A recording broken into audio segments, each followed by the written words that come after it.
Hey, friends, welcome back to Space for Life. We're so glad that you're joining us today, and this is going to be a phenomenal conversation with someone that's a new friend in many senses, Shane Schlesman, who is the lead pastor at West End Assembly of God. And Shane, I can't believe that it's taken us this long to connect, but we're off on a tear with this. We had a phenomenal. Right. I think we've had almost a 3 hour breakfast or lunch, whichever it was. Yeah, our service, it might have started to one and it became another meal. It was at least two of them. So That's right. Well, it was great. And so this is fun for me, not only because I think there's going to be so much to be gained from our conversation, but because I feel like it's kind of also the start of many other conversations that we'll have. So Shane has been in a pastoral role at West End Assembly of God here in Richmond since 2005 and the lead pastor since 2015. He has a fascinating background in over 20 years in business, which is also kind of a connecting point for us. And he's passionate about creating a diverse, intergenerational, and intercultural church. And that is a massive challenge. yes, sir. As I'm sure you would agree. Shane has a master's of divinity degree and a doctor of ministries degree. Shane and his wife, Sue, have been married for 33 years. And I got to meet Sue over podcast here just recently. I'm so sorry she couldn't join us today. I know that would have been even more fun, but I'm kind of looking forward to a lot more conversations and for Weezy to meet her too. So that's going to be a fun future for us. And they have 3 adult sons and 2 daughter-in-laws. So as usual, that's kind of really kind of the bare bones. But Shane, I'd love for you to just kind of share your story. So few people probably actually get to hear your story in this kind of way. So I'd love to just hear whatever you want to share. Go back as far as you want. What's brought you to this day? Wow. Well, first, thank you so much for having me. I'm a fan of Space for Life and your book, Space to Breathe. And like you, I can't believe it took us this long. I know your brother Lit really well. I've known him for quite some time in Richmond, and he's had a great influence in my life. And your brother Mike as well, great, amazing counselor, and just we've sent him a lot of folks from our church. So great to round out more Thompson fun and get to know you. So thank you for having me, and also I want to say thank you for doing this podcast, Space for Life. It's so important, and this topic is so critical. You and I overlap a lot in this in our podcast Stress Test, and you've been a guest on ours as well, and I'm so grateful to be able to be here with you today. So thanks for asking about my story. You're right. Yeah. I probably don't although if you hear me preach, I share a lot of personal stories, probably too many. Well, it's great. It's kind of like Space for Life and Stress Test are 2 sides of the same coin, which is so great. Your podcast and what we're doing. We'll come back to your podcast, but I don't want to interrupt this. Yeah, no, I love this overlap we have, and I'm really excited to explore it today. And our story. Everyone has a story that has many valleys and many peaks and valleys, and way more valley than there is peak, right? The peak the peak is short, and the uphill climb seems to be forever, or the downhill slide, and certainly the valley. But I've had a lot of those, and I've been married 33 years, so not quite as much experience as you and Weezy, but coming up on you. My hair is a lot grayer. I've got some coming into Ori in the last 7 years, especially of leading our church in this role. I've given some gray hairs, but we have three boys. They're amazing. We got stuck in the B's. They're Bruce, Brent, and Brady. We named our first son. It wasn't on purpose, as much as it sounds. We named our first son Bruce after my late father-in-law, Sue's dad, who died when she was really young. Mm. And so she really was so young that she doesn't really even have a lot of memories from him. But we named Bruce after him. And then Brent, middle name is Ryan, and we wanted to name him Ryan, but Bruce's best friend was Ryan. And Bruce was so confused by the time he was born, we were going to go, let's go with Brent Ryan. And we were convinced we'd have a girl the third time. In fact, that's was not just convinced, like begging God, I think, for the girl to come. And instead we got a third boy. And we let his brothers help name him. And his name is Brady Matthew, and Matthew means gift from God. So we got stuck in that. They're young adults now. Our youngest just graduated from Virginia Tech.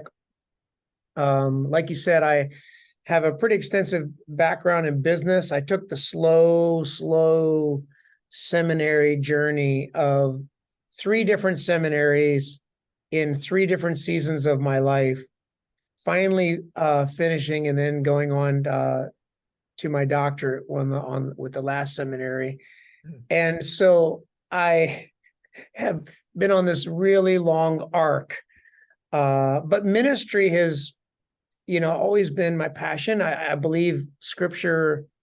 I came to Jesus. I became a follower of Jesus. Really, I believed in Jesus as a kid. I was introduced to Jesus, which was life-changing. But then becoming a follower, I actually distinguished that when I was 18 and really gave my life to serve God however he'd want me to serve it.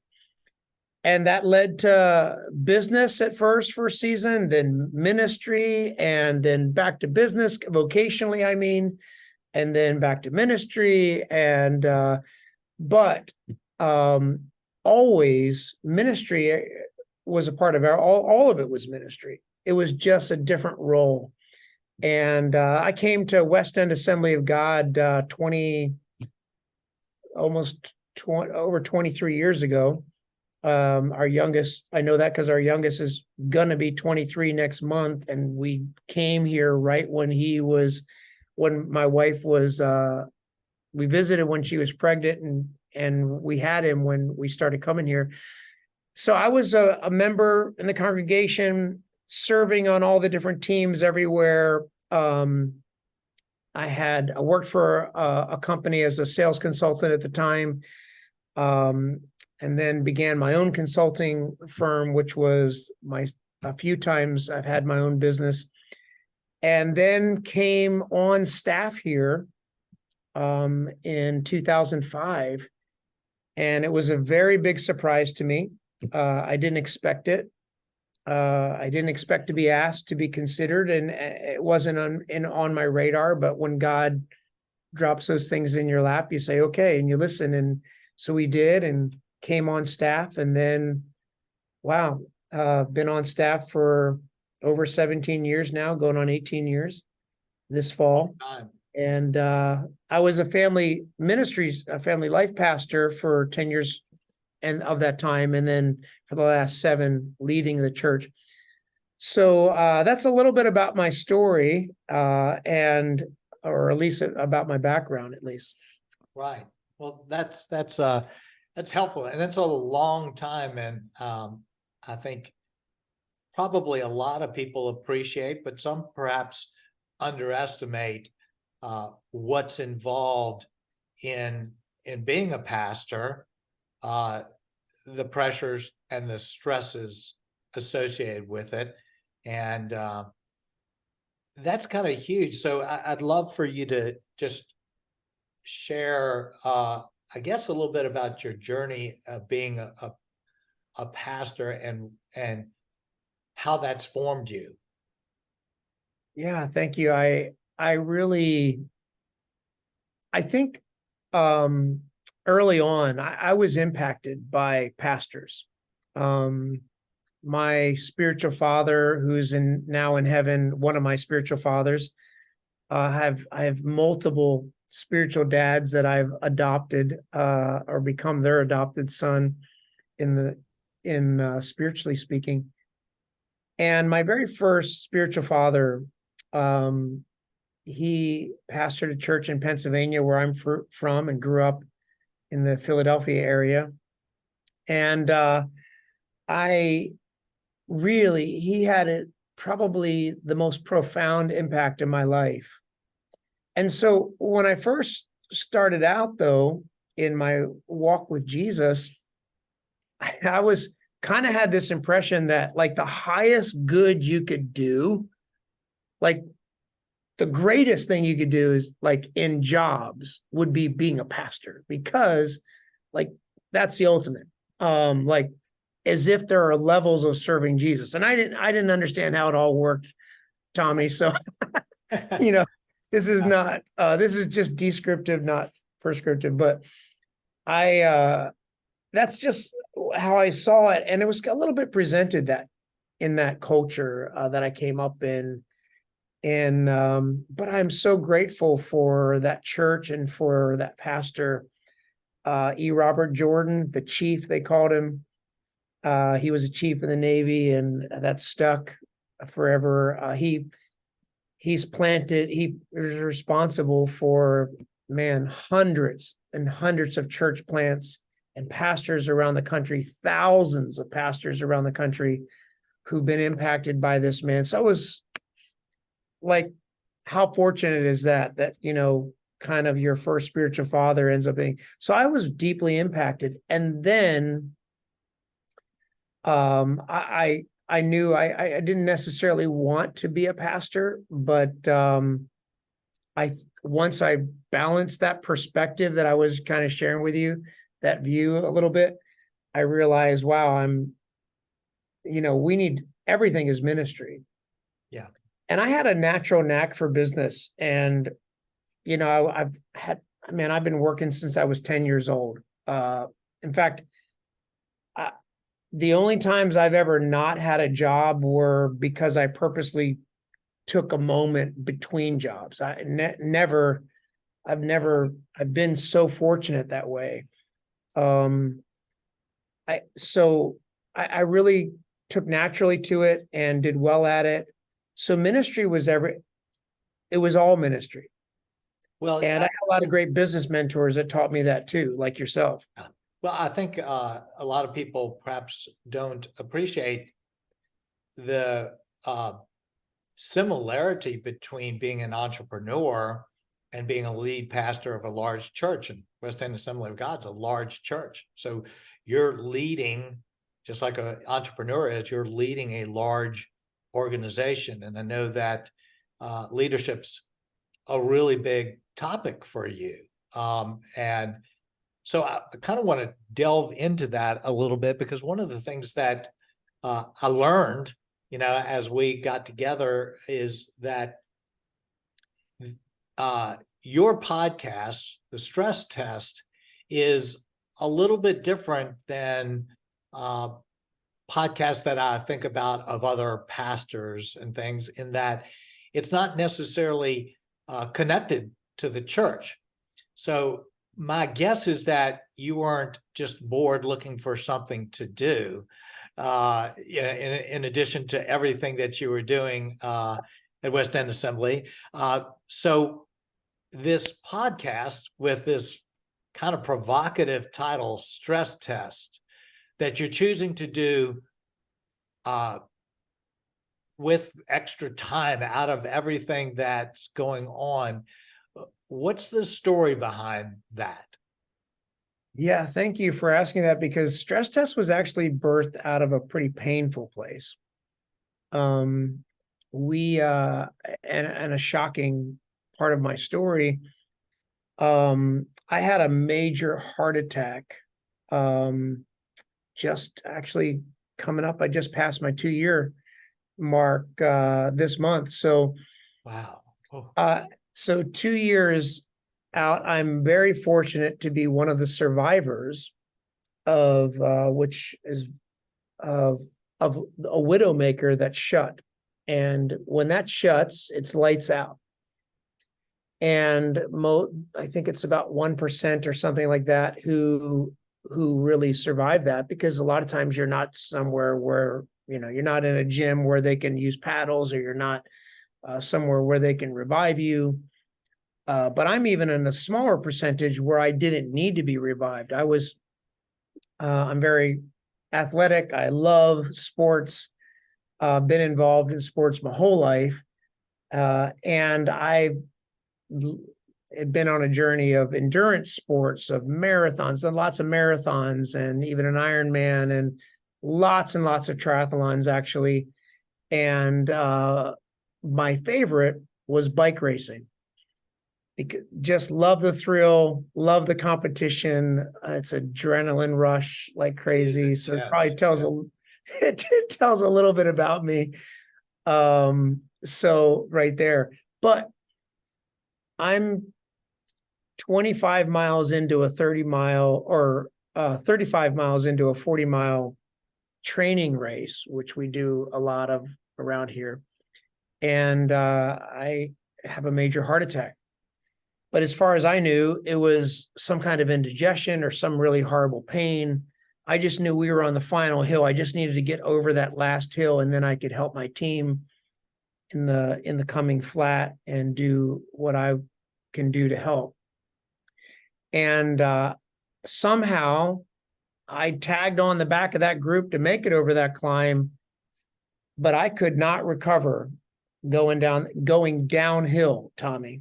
So you don't have to know a lot about bike racing to know going downhill is a good time to recover.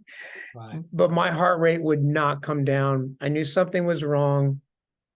I let the group go and just kind of lollygagged it back in, drove home, made it to the house, took a shower, and my wife comes in, and I was kind of slumped over the kitchen counter, and she had more than just concern than what's going on.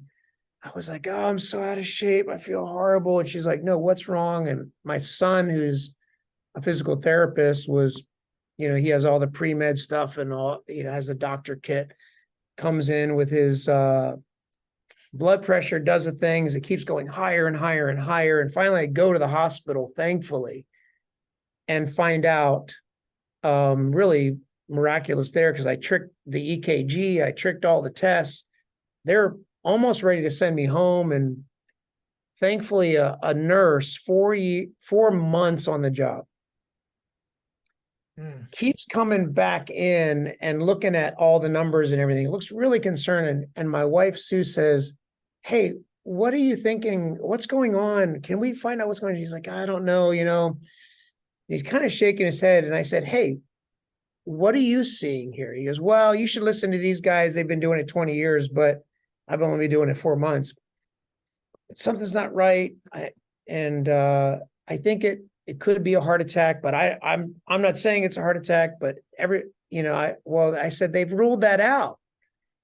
He said, I know, you should listen to them again. But I said, well, is there another option? He goes, well, you could get the cardiologist on call to come in. I said, well, let's do that.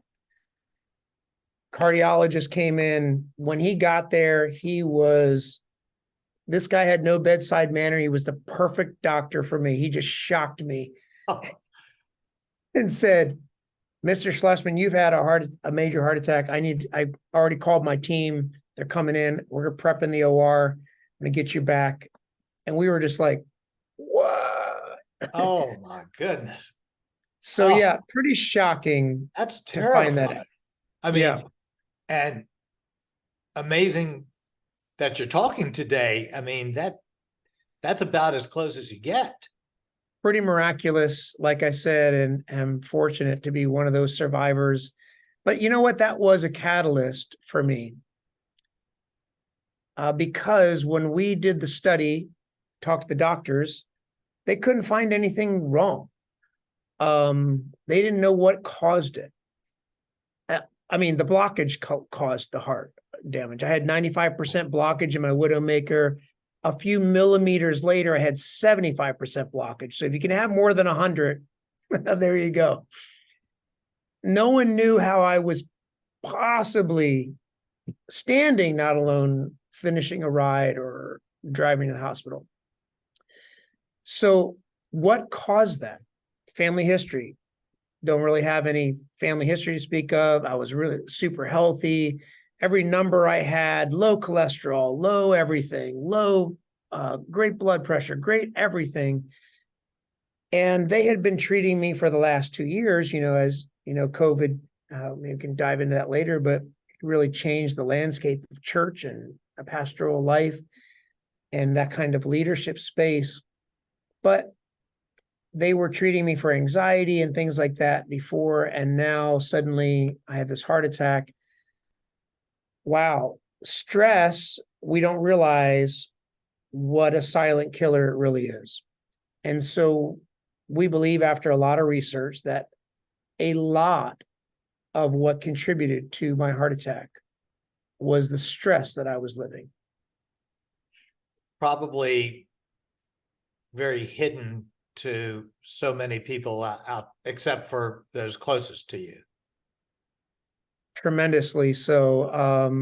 I mean, everyone knows, I think we all know COVID changed the landscape of culture, and businesses. And there isn't a business or a organization anywhere that wasn't impacted. But when you talk about that kind of level of stress at that level, I was stressed for sure, but then COVID became COVID wars, and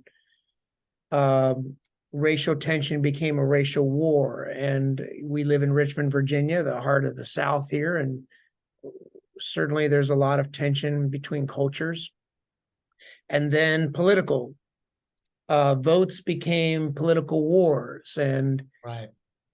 you mentioned the diversity in our church. Imagine lots of Democrats and Republicans going to church together. Everything was great till it wasn't. Lots of folks from our Black community, Hispanic community, our Indian community, our white community. We're all together and all viewing it differently and perceiving it from cultural lens, but also hopefully a Jesus lens. And walking that balance was very stressful for everyone. But certainly I had to make some changes and say, wow, take a hard look in the mirror of how am I managing the stress in my leadership and in my life. And that is what birth stress test, lessons and experiences from that. So really, stress test is a great excuse for me to learn from a lot of great people like yourself. we have great guests on every single time, and they're always amazing. You as well were just so amazing to share your own lessons, your own turning points, your own catalysts for change, and how we can manage stress. I just think, you talk a lot about this in your book, Space to Breathe, and you and I teach a lot about this, and that is God created rest. Yes. He didn't just create us. And then we like the part where he says created the heavens and the earth, and he put us in charge of it. And we love the purpose of work because that is true. We all thrive in working. God created us. If you're not working, you're probably bummed about it or in some kind of crisis because God made us do that. So we love that part, right? Yeah. But we don't tend to think about it as God created us for rest. That doesn't compute.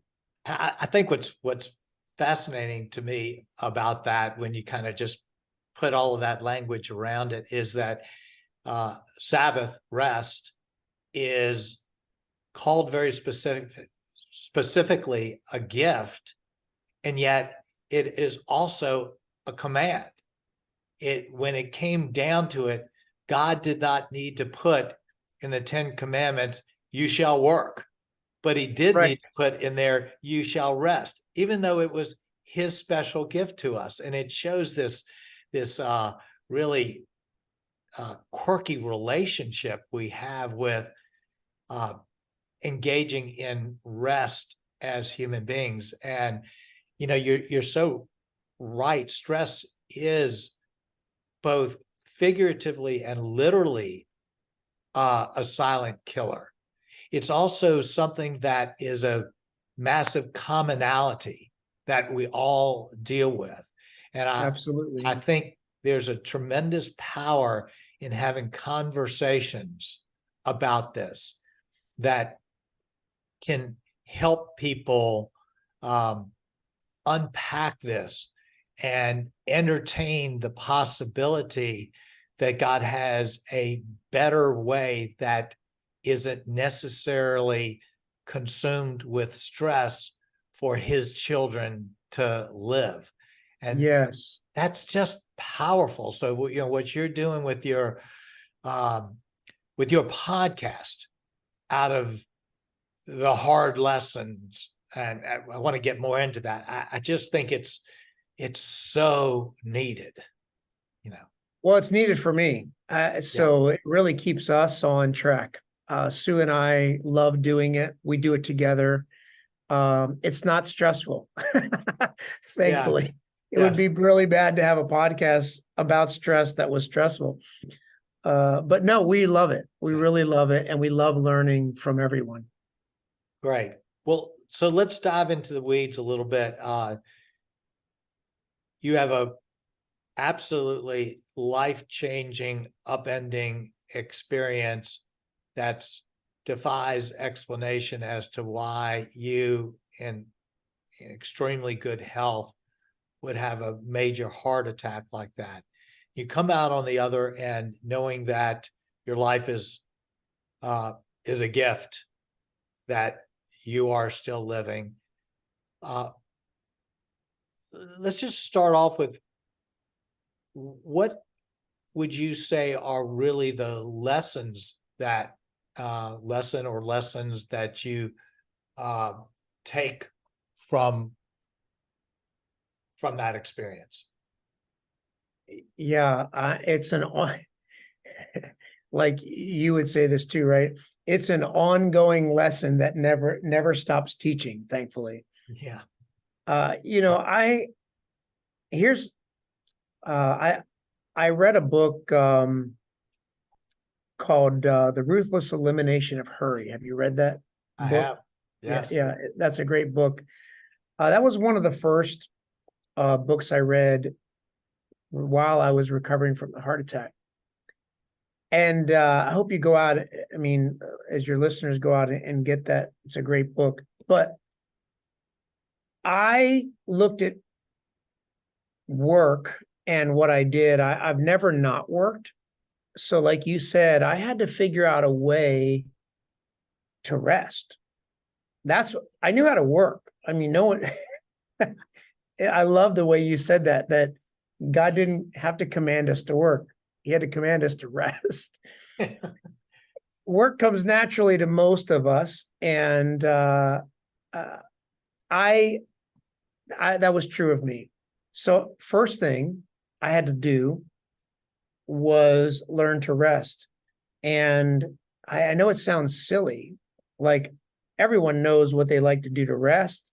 Well, they do on vacation, but they don't know how, or at least I didn't know how to rest while I was still working. I'm an all or nothing guy. I'm all in, man. You can tell by some of the extreme sports that I do, right? Yeah. That I like extremes. I love that. I love to go all out. If I'm going to take up something, I took up one of your passions, golf, during COVID, and now I'm obsessed. I love golf, and whatever it is, I just want to go all out. So I know, work hard, play hard. and play is rest to me. But I don't know how to create the right rhythms to have both at the same time. Mm-hmm.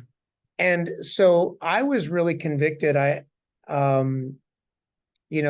was one part, and actually mentions it in this book, but I did a deep dive on the passage of scripture where Jesus says, come to me, all you who are weary Right.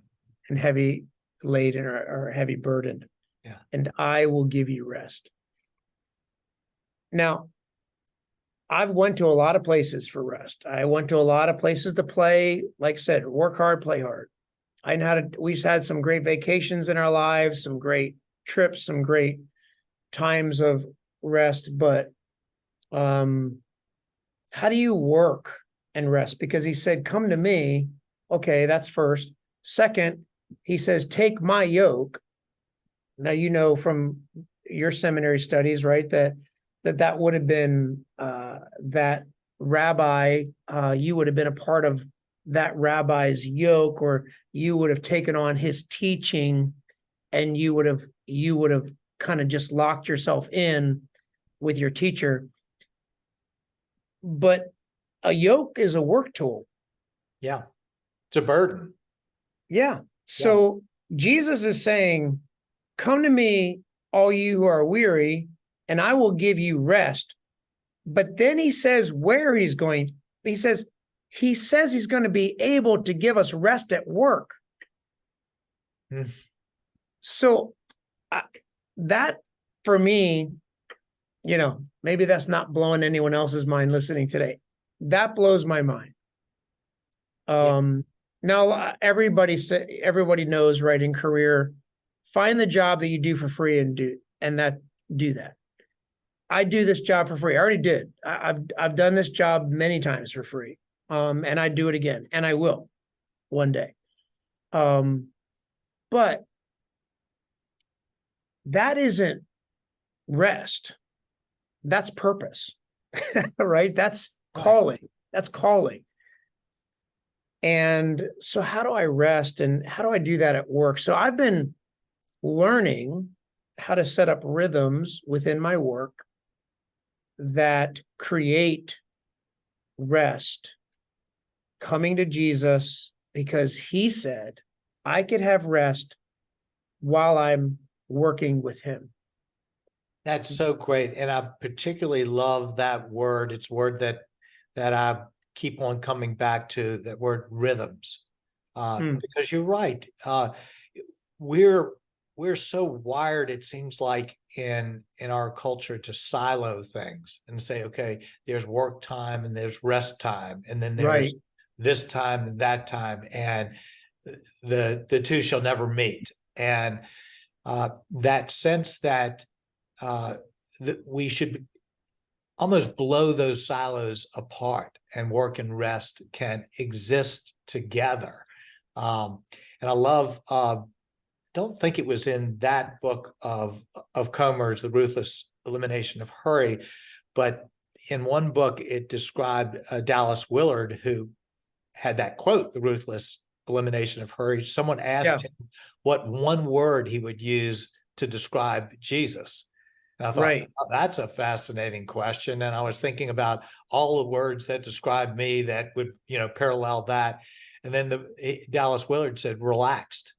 And I thought, now that's one word that does not describe me. And I thought, that is telling me something. And that's that you're talking about the ability to restfully, in a relaxed way, be purposeful and intentional and work hard. And how do those two things go in? That's an art. It's rhythm, as you say. I think if we put that lens on and we read Jesus, I'm obsessed with this now. I mean, I read Jesus' work over and over and over again, because I just can't put it down. And whatever else I'm reading in my personal time in scripture, it's always the story of Jesus too, because now I'm reading it with a completely different lens, and I'm seeing a different way of walking in rest and working from rest rather than working for rest. I like Yeah. to go to work really hard. I'm working really hard. I always reward myself. I set up my own little systems. I've always been really driven. I did well in business that way. In sales, I've always done really well in sales because I set the mark, but I set, whatever the markers the company set for me or my own company. I had 100 markers before that. And one of them was work to rest. So we work first. I learned that from my dad. You work first, you play later. You Right. don't do if I came home, my dad came home and the chores weren't done, but I was in the backyard playing football or soccer, we're going to have a talk. Well, Right. more than a talk. And American work ethic. yeah, Yeah. so you learn that really well. And now I think when I read Jesus, you ever reading like, how in the world did he get all of this done? Walks into town. Everyone is healed, sees everyone. He goes to rest. Even the one story, I would read the story about him going across the boat to rest. Remember, he gets in the boat to try and escape the crowds. And they follow him. If you've been to the Sea of Galilee, you can see how that actually happens, right? Because you actually walk around and eventually get to the place where that boat is going. The boat got there maybe first, but and then it says he had compassion on them and he still saw them all anyway. Like, perfect. Boggling. Yeah. That's what pastors do, right? And we do it thinking we're just like Jesus.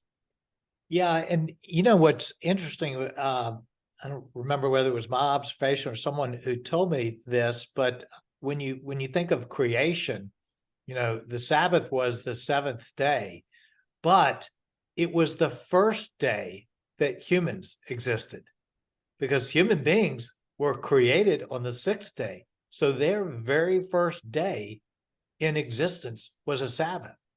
And then I you love look at that.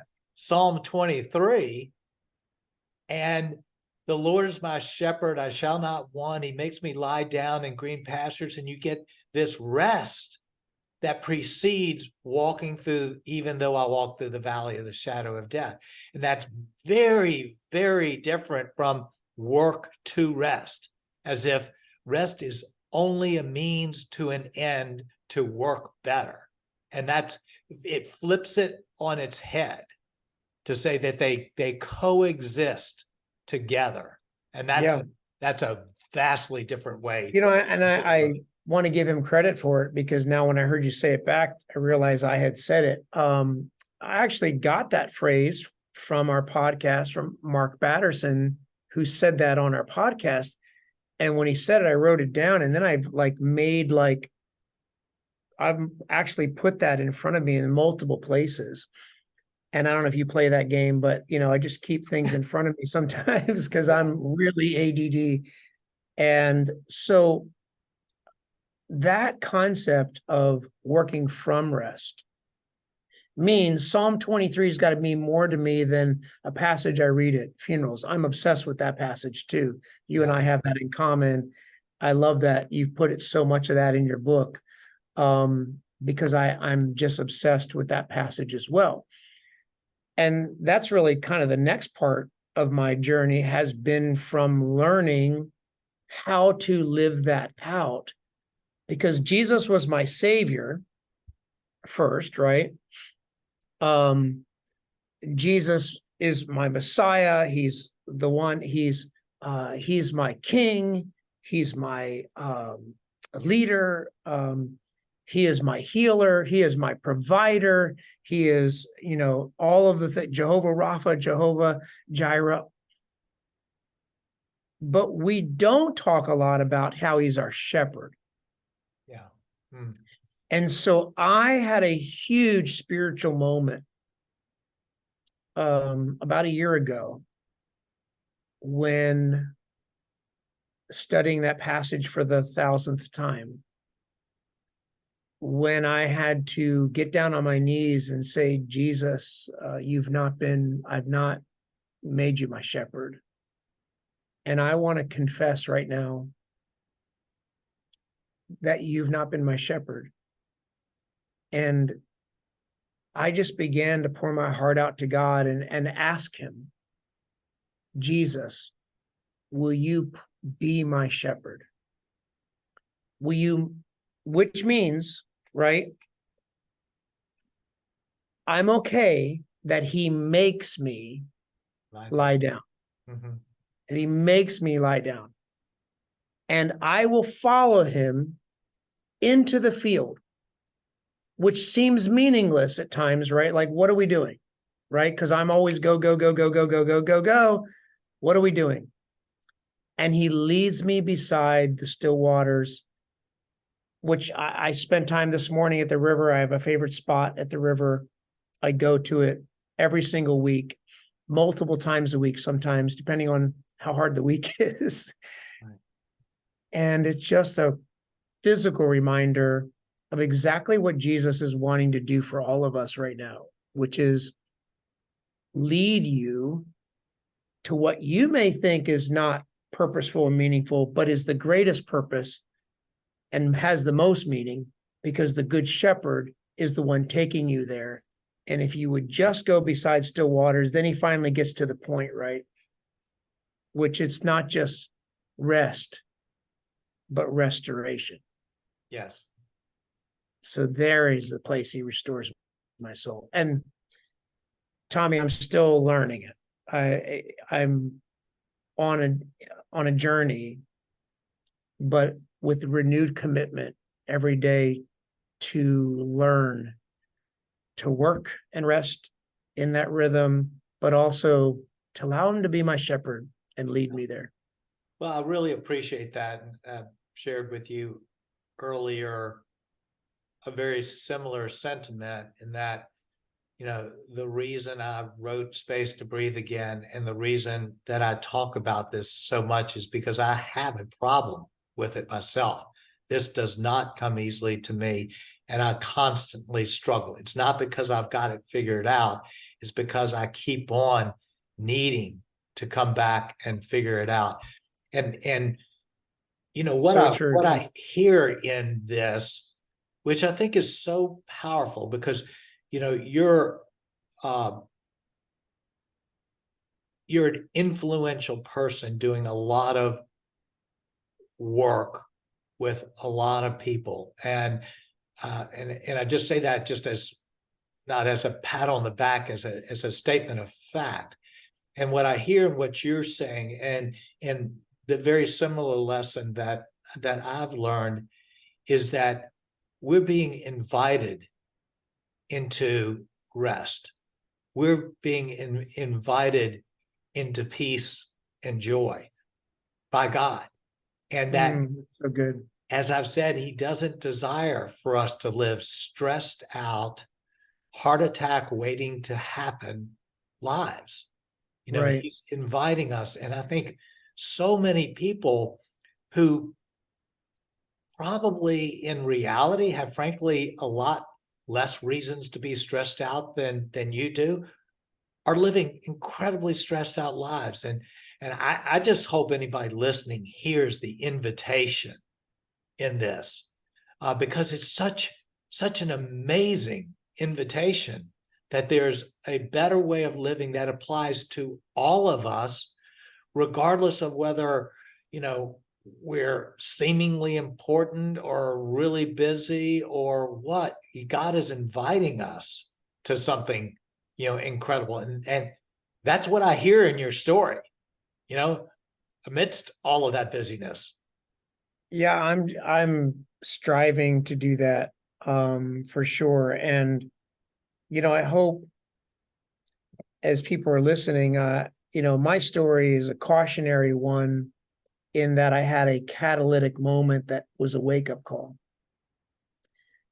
I'm so grateful to be able to have a second and third and fourth and fifth and how many chances God continues to give me to learn this lesson. But when we had a moment in the hospital with my wife and I. When I came to after the first procedure, because they actually did two, when they went back in and did another a stent as well, when they found another blockage in the same artery. When I woke up though, because I was put out because they didn't know what they were going to end up doing. Actually, it was a bit of a panic moment. And so I had no recollection really afterwards, and it kind of came to of some things. And my wife was sitting there and she had her head down on me. And when she realized I was awake, she felt, I think my hand squeezed her hand or something. She looked up at me. It's hard even to say it, but so she looked up at me and with tears in her eyes just said, "Can we be done?"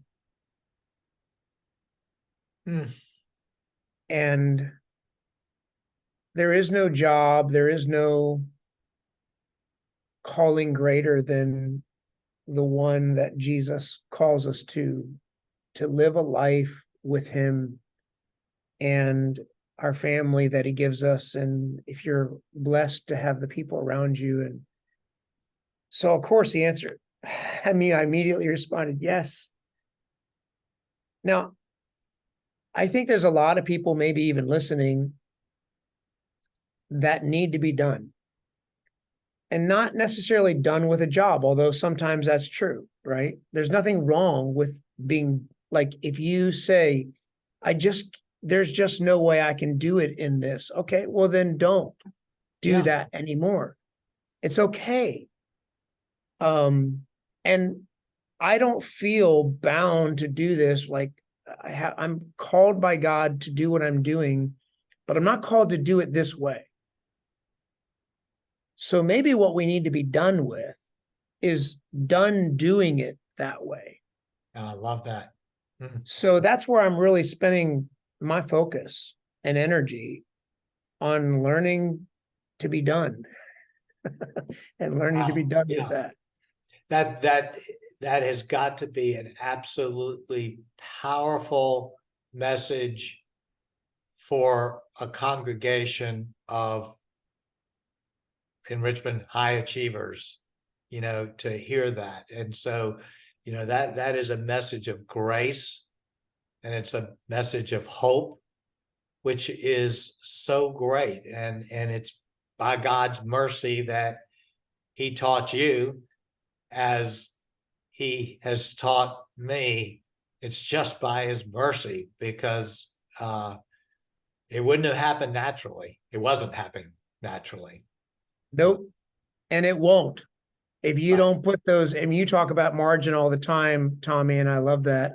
If you don't do that, if you don't create it, if you don't keep it, if you don't work to keep it, and you don't renew it every day, it's not going to stay there. Yeah. Everything presses in. Everything is pushing in the opposite direction. So without, incredible intentionality, we will go the rushed, noisy, high-speed way of the world. It takes great intentionality. So absolutely. Well, this is so fantastic, and it's the words that you're giving are so countercultural, and they're words that are desperately needed to be heard by so many people, and I'm really appreciative. It takes a lot of vulnerability, honestly, to share a lot of what you've shared, and then to choose to be doing the things you're doing. So I'm very, very. I wish I could learn from the good seasons as much as I learn from the hard ones. Yeah. But there's a reason the hard ones come, at least what I'm learning. And so we're learning a lot. We're learning a lot. Yeah. And it's a real privilege and an honor to be able to be here with you and to be able to share some of these, because I know you do it as well. Such a great job on this podcast, and talking to people about, how they create space and continuing to do that. So thank you for doing that. And thank you for having me on Well, today. absolutely. Thanks so much, Shane. And, I will say, I mean, everybody knows where to find you at West End Assembly of God in Richmond, Virginia. And I think you're probably overly accessible to begin with, but everybody should check out your incredible podcast, Stress Test. Some amazing guests, and you and Sue just offer so much to that process. So I would encourage people to join in on that podcast also. Well, thank you for saying that, because we really look at it as a journey we're going on together. We're all stressed. We all have a lot to learn about living and rest. And absolutely, please join us on Stress Test. We have a YouTube channel. You can find us on social media. We're on all the podcast platforms. It's called Stress Test, the Heartbeat of a Healthy Leader. And find us on any of the social media platforms as well. That's great. Well, thanks so much for your time and your heart behind this, and your much more healthy heart now behind all of this. So look forward to a round of golf and some more dinners and long lunches. Yes, absolutely. Absolutely. Especially that golf part. So we'll all of it. And thank you so much for having me today. Great. Thanks so much. Thanks everybody for listening. Please share this episode with others. There is such an important word for people all around us to hear. So I hope you'll share it. I hope you enjoy it. Thanks so much for listening, everybody. Bye-bye.